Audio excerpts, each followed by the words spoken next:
Hello friends, today we are setting the tappet on Perkins 2306 2000 series engine. For inlet valve, the tappet clearance is 0.38 mm and for the exhaust valve it is 0.76 mm.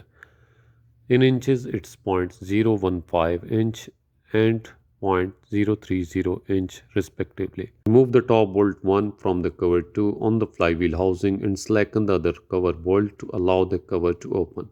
The bolt 1 is the timing bolt.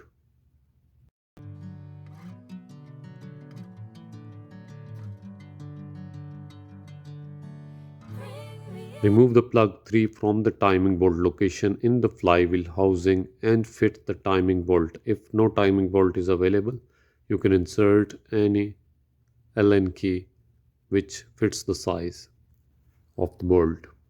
Insert the engine turning tool into the flywheel housing through the aperture behind the cover.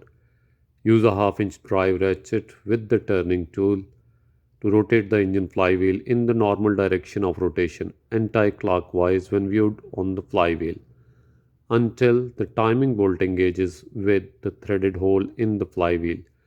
The position of number 1 cylinder is now at TDC, top dead center. If the flywheel is locked with the help of timing bolt, or in case of unavailability of the timing bolt, Allen key or screwdriver, mark on the fan and the alternator so that when you rotate 360 degree, your next set of valves will be ready for the adjustment. In this picture, the inlet valves are mentioned in white color and the exhaust valve are mentioned in the black color. Number 1 is for inlet valve and number 2 is for the exhaust valve.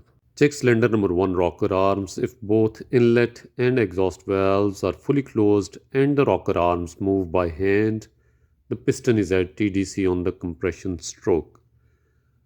If the valves are slightly open and the rocker arms do not move, the piston is on the exhaust stroke.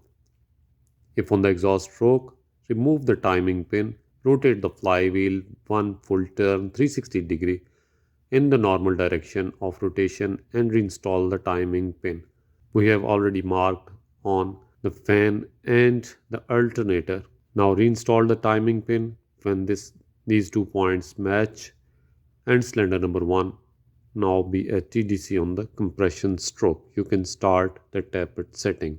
At this position, check and adjust the inlet valves on cylinder number 1, 2 and 4. Number 1, 2 and 4 inlet valve and exhaust valves on cylinder number 1, 3 and 5. Exhaust valve on cylinder number 1, 3 and 5. From the front of the engine, these two are inlet and exhaust for number 1 cylinder. This is number 2 cylinder inlet, number 3 cylinder exhaust, number 4 cylinder inlet, and that is the last and final number 5 cylinder exhaust valve. Move each valve bridge piece before the feeler gauge is inserted to reduce the effect of the oil film. During the procedure, ensure that the feeler gauge is fully inserted and comes out with a slight drag. Number 2 is adjuster nut and number 1 is the Allen key bolt for the adjustment. Insert the feeler gauge between the valve bridge piece and the rocker lever button as shown at number 3.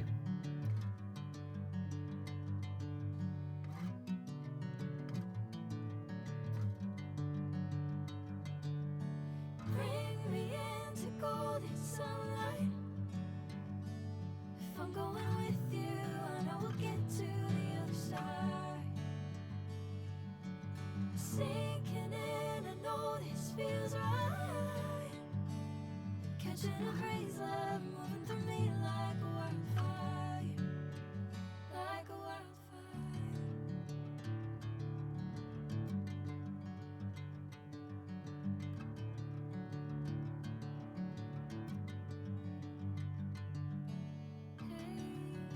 Rotate the engine 360 degree to the next adjustment position.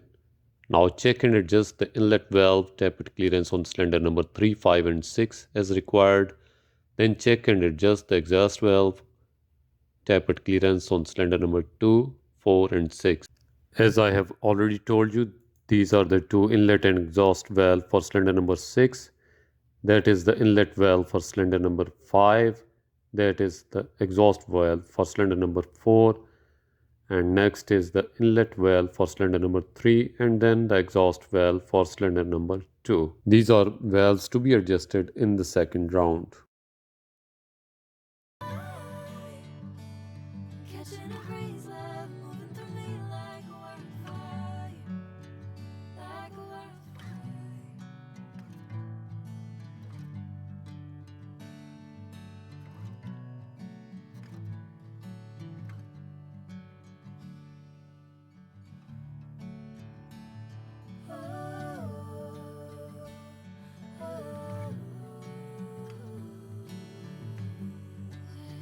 If you want to start the engine without tappet cover, keep the harness away from the moving parts. The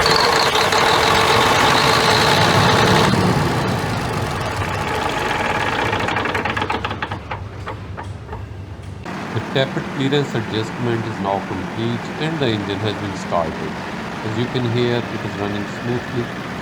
If you found this video helpful, please like, subscribe and share it with others. If you would like to see more engine repair and maintenance videos, leave a comment below with the engine model or engine name.